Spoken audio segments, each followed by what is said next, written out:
Welcome to Calculus. Today we are diving into a fascinating and powerful technique called the reduction of order method. If you have ever felt stuck trying to solve a complex second order differential equation, this method is exactly what you need. It acts as a mathematical stepping stone, allowing us to use one piece of known information to unlock the entire system. Let us begin our journey. To start, let us use a mountain climbing analogy to understand why this concept matters. Imagine you are trying to climb a very steep, uncharted mountain. This represents the difficult task of solving a complex second-order differential equation from scratch. It is incredibly hard. But what if a friend has already found one safe trail to the top? You can use their known path as a starting point to explore and find a second completely new trail much more easily. In calculus, the reduction of order method does exactly this. By using one known solution, we mathematically step down the complexity of the problem from a hard second order equation to a much simpler first order equation. Now that we understand the idea, let us look at the mathematical formula. This method comes from the need to find a second solution that is fundamentally different from the first. We start with the standard form of a second-order linear homogeneous differential equation. Here, y double prime is the second derivative, representing acceleration in physics, while p of x and q of x are known coefficient functions. We are given y1, which is our first known solution. To find the second solution y2, we cannot just multiply y1 by a constant. Instead, we multiply it by an unknown function of x, which we call v. If v increases, the relationship between the two solutions changes dynamically, ensuring they remain independent. Before we prove how this works generally, let us see this with a concrete example. We are given a linear homogeneous equation with constant coefficients, y double prime minus 4y prime plus 4y equals 0. We are also given a starting gift, a known solution, y1 equals e to the power of 2x. We are asked to find the second independent solution. We choose the reduction of order method because we already have one solution. We start by setting our guess. y2 equals our unknown function v multiplied by e to the power of 2x. Next, we take the first and second derivatives using the product rule and chain rule, carefully expanding the terms so we can substitute them back into our original equation. Continuing with our example, we now take those derivatives and substitute them directly back into the original differential equation. We carefully replace y double prime, y prime, and y with our new expressions involving v. We place the negative 4 and positive 4 coefficients outside the parentheses. Next, we factor out the common exponential term, e to the power of 2x, to make the inside easier to read. Now watch the magic happen inside the parentheses. The positive 4v prime cancels with the negative 4v prime. The positive 4v plus 4v cancels perfectly with the negative 8v. All the v and v prime terms vanish, leaving us with a beautifully simplified expression. Moving forward with our simplified result, we have e to the power 2x multiplied by v double prime equals 0. Since an exponential function can never equal 0, the only mathematical possibility is that the second derivative, v double prime, is exactly 0. This means the rate of change of its slope is 0. We find the original function by integrating twice. Integrating 0 gives a constant and integrating again gives a linear function. Because we only need one specific second solution, we choose the simplest constants, setting c1 to 1 and c2 to 0, giving us v equals x. Finally, we multiply this v by our original known solution. Our final answer physically represents the second fundamental mode of this system. Now that we have solved a basic problem, let us tackle a slightly more difficult one, where the coefficients are actual variables. We are given a Cauchy-Euler equation, x squared y double prime minus 3xy prime plus 4y equals 0. We are asked to find the second solution given that y1 equals x squared. Basic methods fail here, which is why we use reduction of order. We set our second solution y2 equal to an unknown function v multiplied by x squared. We then find the first derivative using the product rule. Applying the product rule again gives us the second derivative, which we simplify by combining the matching middle terms to reduce the chance of algebraic errors later. Following our established method, we substitute our new expressions for y2 and its derivatives back into the original differential equation. We must be very careful to multiply our expressions by the x squared and x coefficients that are already present in the equation. Next, we distribute these outside terms into the parentheses, multiplying the x variables together. This looks intimidating and long, but we will now group the terms by v double prime, v prime, and v. Watch what happens to the terms containing just v. If our known solution was correct, all the v terms should perfectly cancel out to 0, just like in our previous example. Let us look closely at the grouped terms. Inside the parentheses next to v, we have 2x squared plus 4x squared, which is 6x squared, minus 6x squared.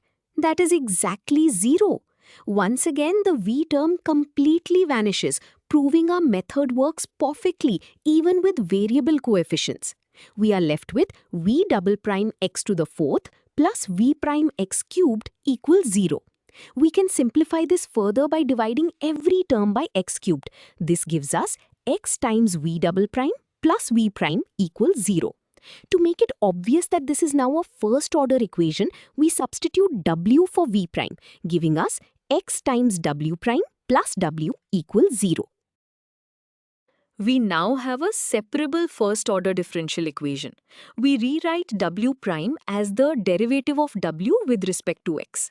By moving w to the other side and dividing, we separate the variables, getting all w terms on one side and x terms on the other.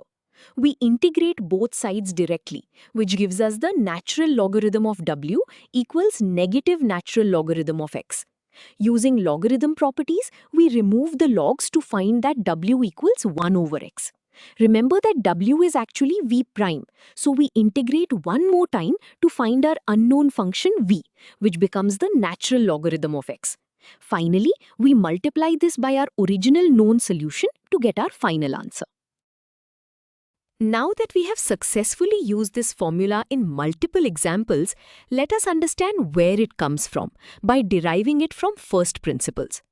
We are setting out to prove that substituting an unknown function times a known solution will always reduce the order of the equation. We begin with the standard form of a second-order linear homogeneous differential equation. We propose our second solution, y2, is equal to v times y1.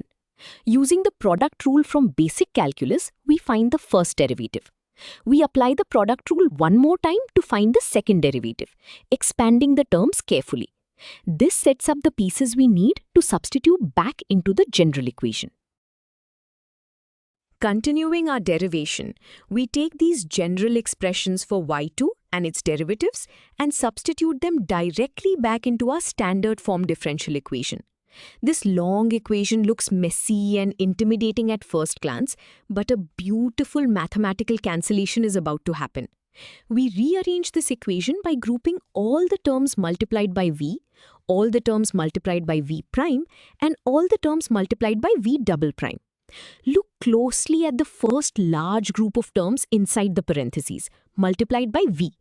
That expression is exactly the original differential equation, just with y1 plugged into it.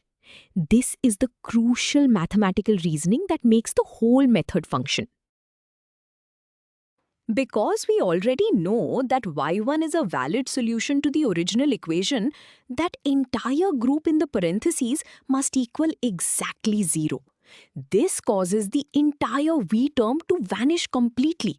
This is the intuition behind why the method works. The known solution forces the complex parts to cancel out. Notice that the unknown function v itself is completely gone. We only have its derivatives. Because the original function is missing, we can make a clever substitution to step down the complexity. We introduce a new variable w and set it equal to v prime. This transforms our difficult second-order differential equation into a much simpler first-order differential equation, completing our proof. So we have proven that our substitution method works and gives us a second solution. This brings us to an important question. How do we know this new solution is actually useful? We must mathematically prove that it is genuinely a new independent solution, not just a disguised, scaled version of our first solution. In differential equations, we test for this independence using a special calculation called the Wronskian determinant. The Wronskian takes two functions and their derivatives and cross-multiplies them to check for overlap. If the result is 0, the functions are dependent and useless to us. But if it is anything other than 0, they form a complete independent set of solutions. Let us look at how the Wronskian is calculated. Conceptually, it measures the area of a parallelogram formed by the functions and their derivatives, which tells us if they point in different mathematical directions. In this formula, W stands for the Wronskian determinant. The terms y1 and y2 are our two distinct solutions to the differential equation. The symbols y1 prime and y2 prime represent their respective first derivatives with respect to x.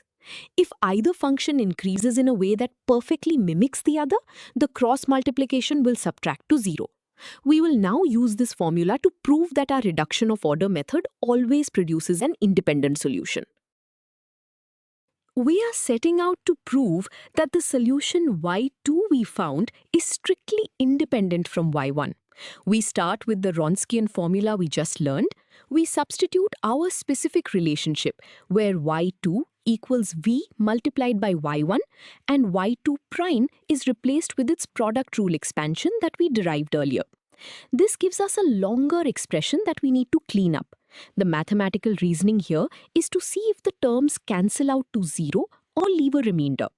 We distribute the y1 term through the parentheses and simplify the expression by combining like terms. This sets us up perfectly for the final result. Continuing from our expansion, notice that the positive and negative versions of the term containing v perfectly cancel each other out. The term is subtracted from itself, leaving 0. This leaves us with a very simple and elegant final result for the Wronskian determinant. W equals v prime times y1 squared. This final result tells us everything we need to know. The term y1 squared will always be positive and non-zero. Therefore, as long as v prime is not 0, the entire Wronskian will not be 0. Since we specifically solved for v to be a non-zero function, we have mathematically proven that our two solutions are strictly linearly independent. Now that we have proven the math, why do we go through all this trouble? In the real world, second-order differential equations govern almost everything that moves, accelerates, or oscillates. When engineers design the suspension system of a car, or when physicists calculate the quantum energy states of an atom, they are solving these exact types of equations. Often the physical boundaries of a problem make one solution very obvious to guess. However, a single solution only tells half the story. Without the second independent solution, an engineer cannot fully predict how a bridge will vibrate in high winds, potentially leading to catastrophic failure. This method is the vital bridge to a complete predictable model. Let us visualize what this complete model looks like. On screen, you are seeing a graph with a horizontal x-axis and a vertical y-axis. There are two distinct curves shown. The blue curve represents our first known solution, y1. The red curve represents the second independent solution, y2, which we found using the reduction of order method. Notice how their shapes are fundamentally different. They do not just perfectly overlap or scale with each other. This visualizes their linear independence. The text box shows the general solution, which combines both curves. This diagram teaches us that both independent pieces are required to form the complete basis for any physical system's behavior. We have covered a lot of ground today. So let us summarize the key takeaways. First, the reduction of order method is a brilliant mathematical shortcut. By assuming a second solution is a multiple of a known first solution, we force the complex parts of a differential equation to cancel out perfectly. Second, this clever substitution transforms an unsolvable second order problem into a manageable first order problem. Finally, mastering this technique ensures we can always find the complete behavior of dynamic systems, even when only partial information is initially known. You now have the tools to tackle these complex equations with confidence. Great job following along.